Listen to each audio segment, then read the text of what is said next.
Welcome back to the Nomad Remnant channel. We're going to talk about simplifying being the tactical guy. Nomad Remnant.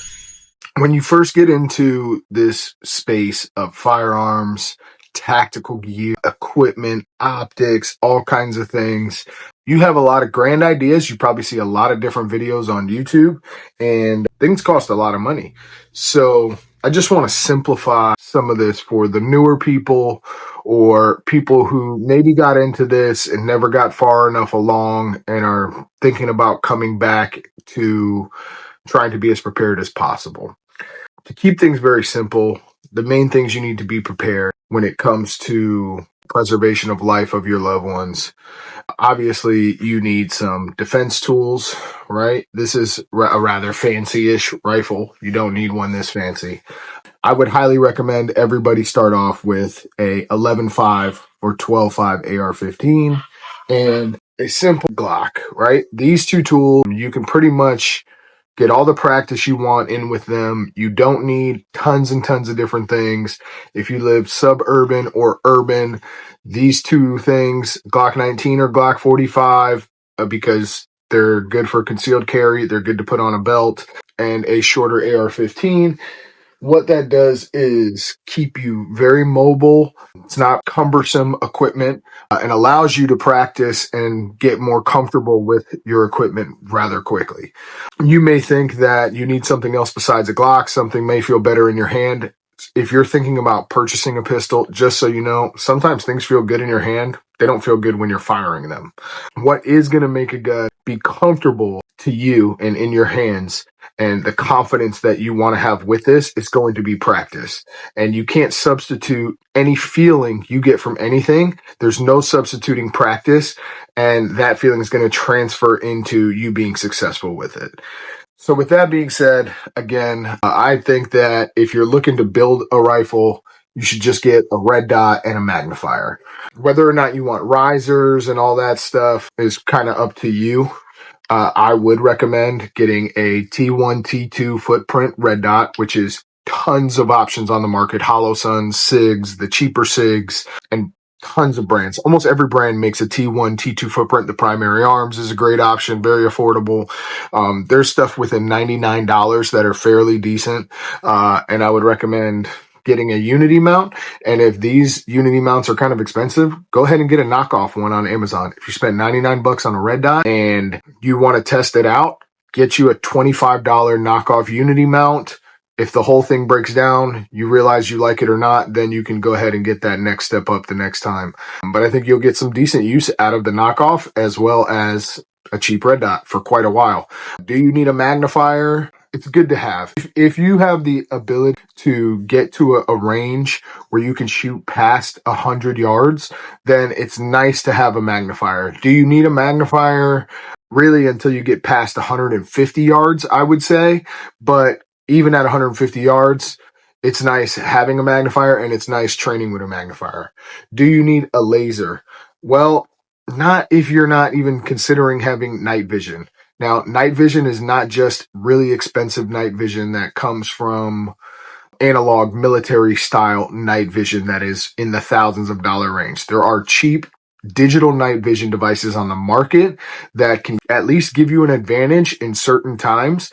People use them for hunting and things like that. So if you ever plan on using night vision, it is kind of nice. This is probably the cheapest, best laser on the market, which is called the SMS Trinity laser. It's called the Trinity because it has 3 different capabilities: an IR laser, an IR illuminator, and a visual laser. Do you need a Surefire flashlight? No, probably not. You probably would be fine with a Streamlight. And if you are thinking about going Streamlight, you should take a look at the Goon Beams, because they're very similar to the Streamlights. You could use code Red Dawn over at Goon Beam if that is a route that you're deciding to go and something you can save money on. They've worked for me. I still have them on plenty of my rifles. But you can keep things very simple off the bat. The biggest and most important things is having a good holster. So I thought I grabbed a couple. If you get a handgun and you decide you want to carry it, make sure you have a good holster for your concealed carry time that you're going to be wearing this thing almost 24 hours a day. or having the comfort that you could wear it for 24 hours straight if you needed to. And then also making sure you have a sling, a red dot, and a flashlight. Other than that, there's not much else you really need to have out there. If you have a sling, a red dot, a flashlight, a concealed carry holster, and a handgun, you can pretty much do everything with that. You could pretty much train the same way as all the guys with their duty belts, combat gear on, as long as you can maybe move that holster from the appendix position if you're going to decide to wear appendix and put it on your hip and outside the waistband holster, something like that, and you can sling on a rifle. You could run drills, and a lot of the times you can get a lot of practice in with dry firing. Last thing here is a tip about dry firing practice and practice in general. If you haven't had good instruction, or you're not seeking out the best people who teach fundamentals, or you're not studying those fundamentals, you're going to be practicing a lot of bad things.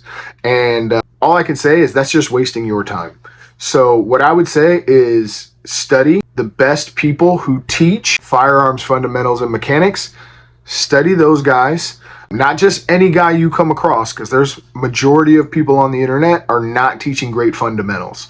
So what I would say is find that a couple of those channels, which there's not many out there. I highly recommend go to Achilles Heel Tactical and really follow those guys, and you'll get a lot of good fundamentals and good advice from what they're doing. If you're in the Central Florida area, feel free to hit me up on Instagram or go check out Freedom Training and Tactics on Instagram, and they host training classes monthly, so you could get a lot of abilities from taking those type of courses, and they're very affordable. Obviously, this is not a cheap hobby or interest to have, but it is a lot cheaper than a lot of interests and hobbies that a lot of dudes have. If you're one of these dudes who are on gambling sites, you're wasting big money. You could be prepared. If you're into fishing, you're probably spending a lot of money, and are you eating all the fish that you catch? Or how much time, because your time is also money, so how much time are you investing into things, and what are you getting back for that? Also stuff, this would probably last me the rest of my life. This rifle right here, or two rifles, would probably last you the rest of your life. Two good quality rifles. But that being said, don't shoot for the fences trying to have everything until you're actually good. You don't need a bolt action. You don't need a shotgun. You don't need a PCC if you're not good with just a regular basic AR-15 with a red dot. You could go with a PCC and not have an AR-15 that shoots a rifle caliber, but I would recommend you do. You should get AR-15s, at least while you can get them in this point in American history. And I think you'll get the most capability and training out of it. A pistol caliber carbine. So if this was in 9mm, you can't practice out to 300, 400, 500 yards. You can't gain that experience from owning that and applying it to your training.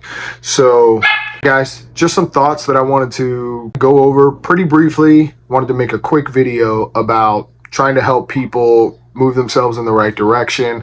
If you have any questions, you can obviously put them down in the comments.